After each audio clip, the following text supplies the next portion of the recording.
So if you're an expert, but your expertise doesn't quite match up to your communication skills, then I have an answer for you. In fact, I have lots of answers for you, but I only have one or maybe two answers for you in this video. The answer in this video is to sing. Now, I'm slightly biased because I am not only a public speaking coach, but a singer and saxophonist actually as well. So I've learned how to use my voice. I've learned how to communicate through my voice, through song to audiences, as well as teaching, seminars, etc. for public speaking. So I do know how to use my voice. What I've learned is that when we sing, we use a much wider range, much wider vocal range than we do generally when we speak. When we speak, we probably use about 10%, very small percentage of our actual vocal range. And in fact, what we call chest voice or modal 1 is our normal speaking range, particularly for men.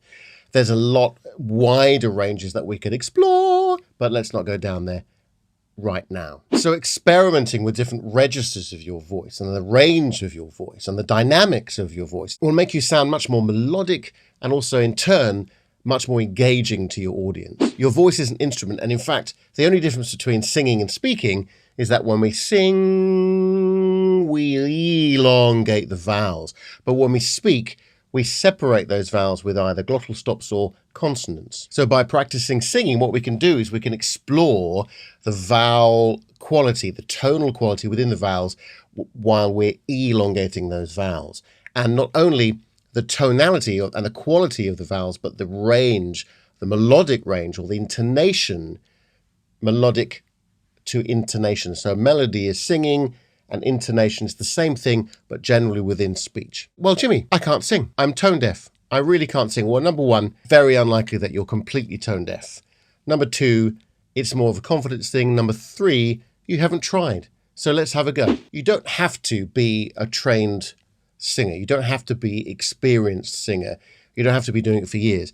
Today, I'm going to show you how by singing a little bit is going to extend both your pitch range and your dynamic range of your voice to help you get that message across and balance the connection between your audience and your expertise. Before I do that, please do consider subscribing and also joining my mailing list, where I'm going to be sharing with you lots of information about new programs and short courses that I'm going to be running very soon. Okay, so it's very hot in the UK today. It's, where is it? The 7th of September, and we haven't really had a summer, and it's starting to be our summer now. It's a bit of an Indian summer, I believe. So forgive me if I'm sweating. I'll probably edit this out because it's quite disgusting. But let's all be authentic on camera, shall we? So let's do this exercise. What I want you to do is hum. I want you to create a buzzing sound. Now, anybody can do this. We're just humming like this. Now feel the resonance, feel the vibrations in your oral cavity, your mouth here, around the cavities of the bone, your nasal passages here, and within your mouth. So take a breath. Now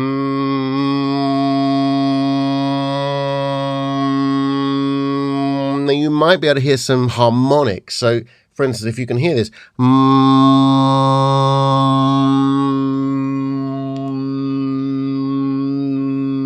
now all I want you to do, that's just on one pitch.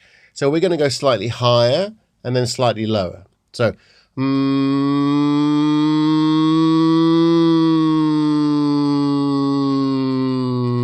now this is called a siren. So it's like an ambulance siren or a police, depending on where you are in the world. A police siren could be. I'm not going to go through the lists of sounds of sirens, although that could be another video.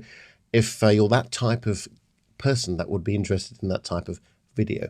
So here we go. We're just going to go up and then down. Doesn't have to be very high.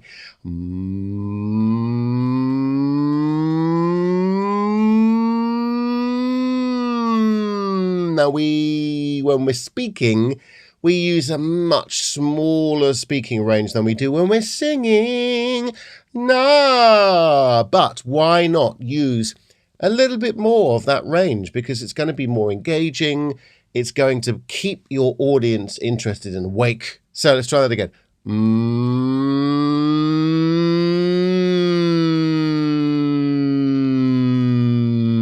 and just explore how high you can go without straining and how low you can go.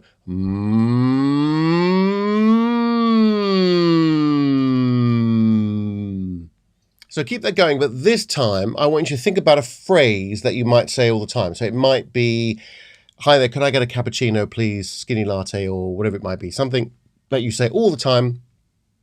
Could be, Henry, get down. Could be that. I say that quite often.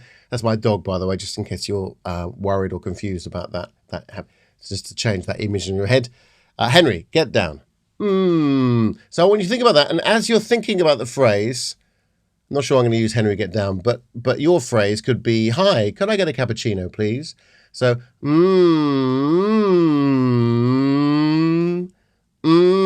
Now, it's important that you keep the tone going. It's called a tone.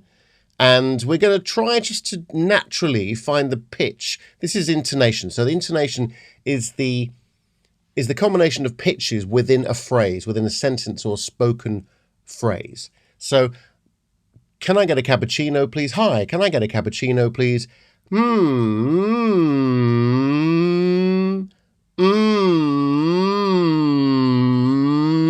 Now, this time, I'd like you to notice the high pitches and the low pitches. So I started there with a hi, which is quite high, ironically. Hi, can I get a cappuccino, please?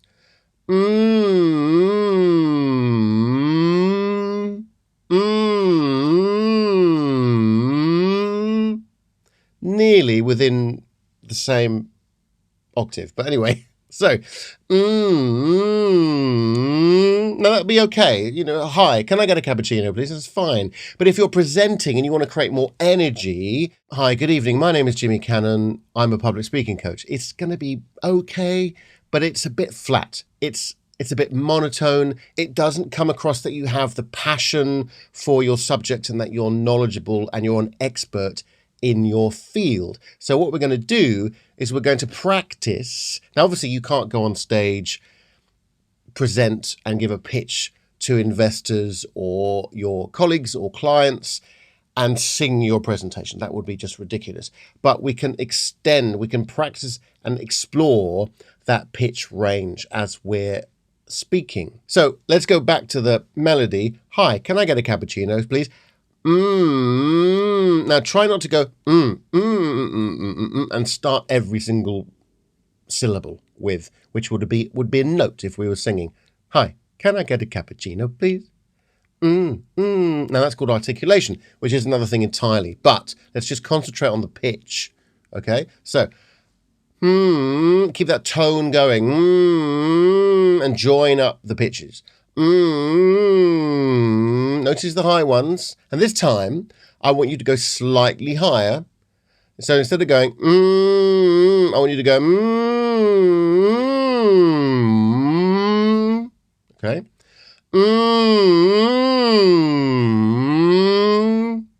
Now, hopefully not necessarily louder, but you're not going to be able to help it really because you're pushing a little bit more to get the pitches and to control the lower pitches. You're using your abdominal muscles more. So it's going to be naturally a little bit louder anyway. And that's going to give you that natural dynamic range as well as the pitch range. So,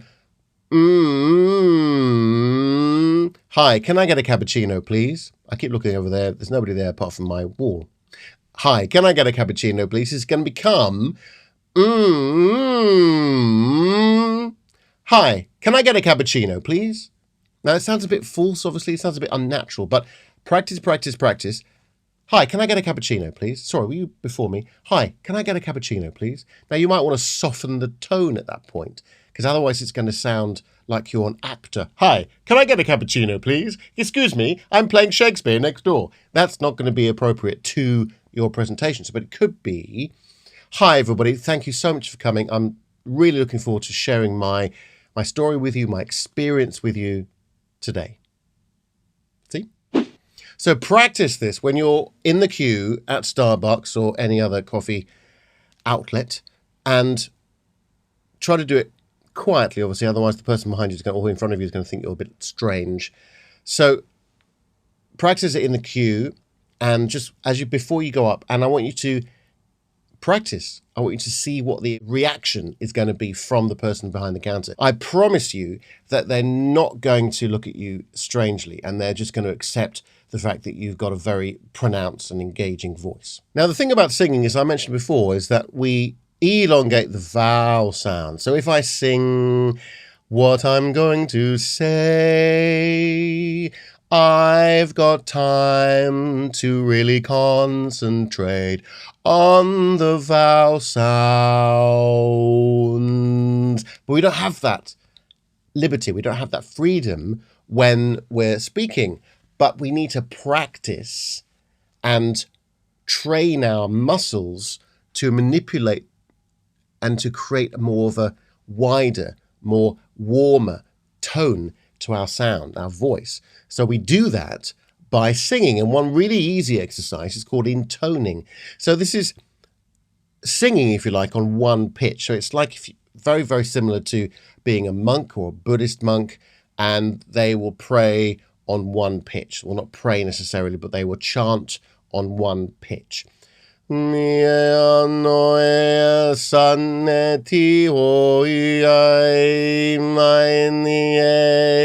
similar to that. Obviously, that's complete gibberish, as I'm sure you're aware. But we're going to use that same sentence. So, for instance, hi, can I get a cappuccino, please? Would be, hi, can I, etc. Take your sentence, and I want you to join up the vowel. So disregard really the consonants and really focus on the vowel sounds, because that's the quality that I want you to entice from your words, from your syllables.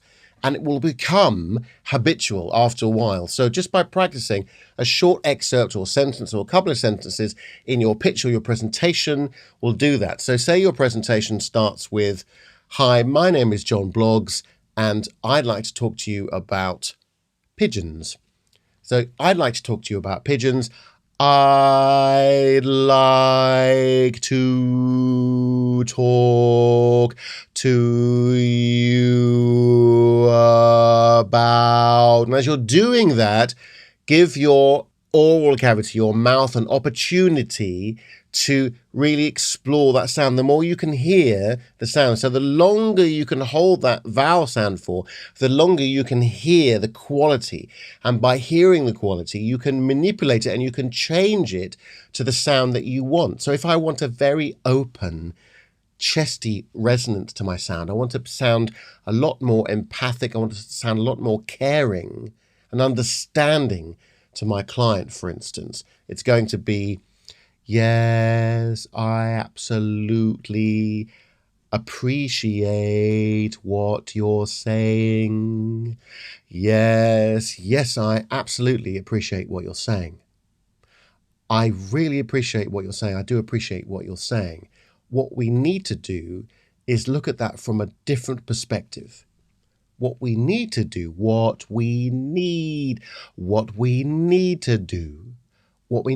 is look at that from a different perspective. So I'm really, really opening up that sound.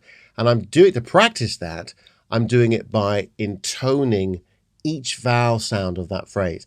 Now, you don't have to do the whole presentation. If it's half an hour presentation, it's going to take you about 5 years to complete that. So you just need to take little excerpts, and that will then become habitual within the whole context of your text. So before we go, if it's your birthday or if it's somebody else's birthday, I want you to hum happy birthday like this.